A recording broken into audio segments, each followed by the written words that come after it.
Doctor strange एक ऐसे super hero है जो कि अपने डिसीजन से अपने कलीग्स या फिर क्या टीममेट्स और इवन ऑडियंस को कंफ्यूज कर देते हैं। जैसे कि हम लोग बात करें एवेंजर्स इन्फिनिटी वॉर में उनका टाइम स्टोन थैनोस को देना, और बाद में पूरी रियलिटी हम लोग को एंड गेम में समझ में आई।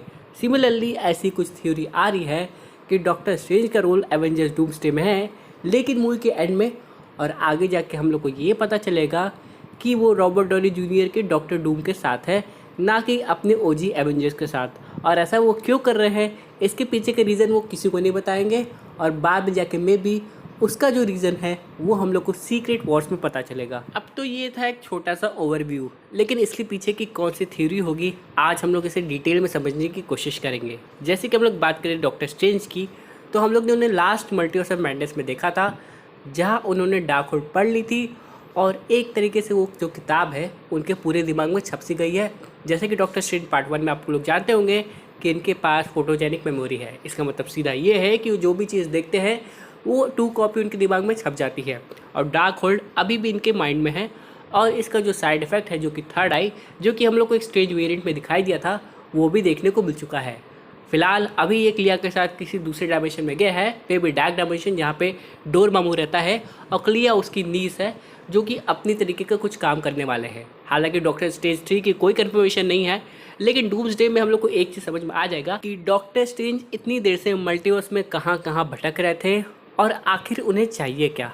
क्या वो इस बार पूरे मल्टीवर्स को बचाने के लिए एक विलन का साथ देने वाले हैं और सारी एवेंजर्स टीम के अगेंस्ट जाने वाले हैं, इंक्लूडिंग एक्समैन, फैंटास्टिक फोर भी, जिसकी वजह से यहाँ पे अपने डॉक्टर स्ट्रेंज काफ़ी स्ट्रॉन्ग कंटेंडर हो जाते हैं, क्योंकि उनके पास अभी डार्क होल्ड की पावर्स है।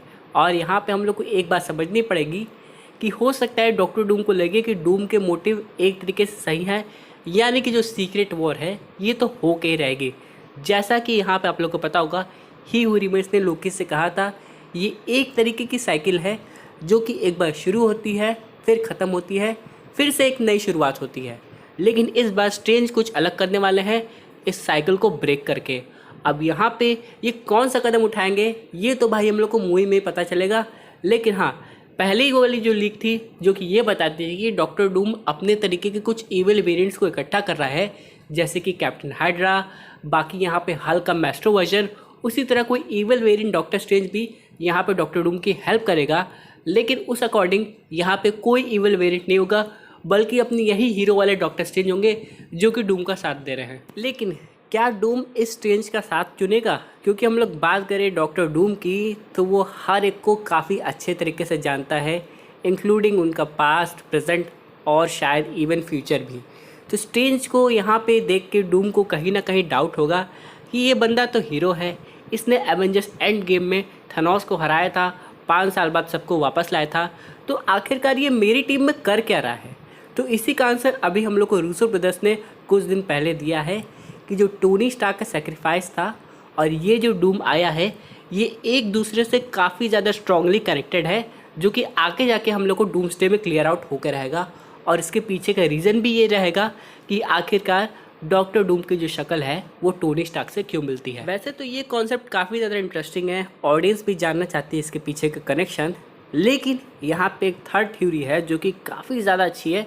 जब स्ट्रेंज यहाँ पे टाइम ट्रैवल कर रहे थे एवेंजर्स इन्फिनिटी वॉर में, तो उन्होंने इसके बियॉन्ड भी कुछ देखा, जिसकी वजह से उन्होंने ये डिसाइड किया कि अपने यूनिवर्स का टोनी स्टार्क ख़त्म होना चाहिए। और वो जो एग्जैक्ट सीन है वो में भी हम लोग को डूम्सडे में देखने को मिलेगा। तब तो भाई मज़ा आ जाएगा कैसे स्ट्रेंज ने कौन कौन से सिनेरियो देखे और किस हद तक चीज़ें वर्स्ट हो सकती थी। फिलहाल आप लोग कमेंट करके बताइएगा कि डॉक्टर डूम की टीम में और कौन से सुपर विलेन आने चाहिए, या फिर कुछ ऐसे हीरो जो कि कुछ समय के लिए उसकी टीम में हो जाएंगे। मेरे हिसाब से स्पाइडरमैन भी रहेगा MCU वाला।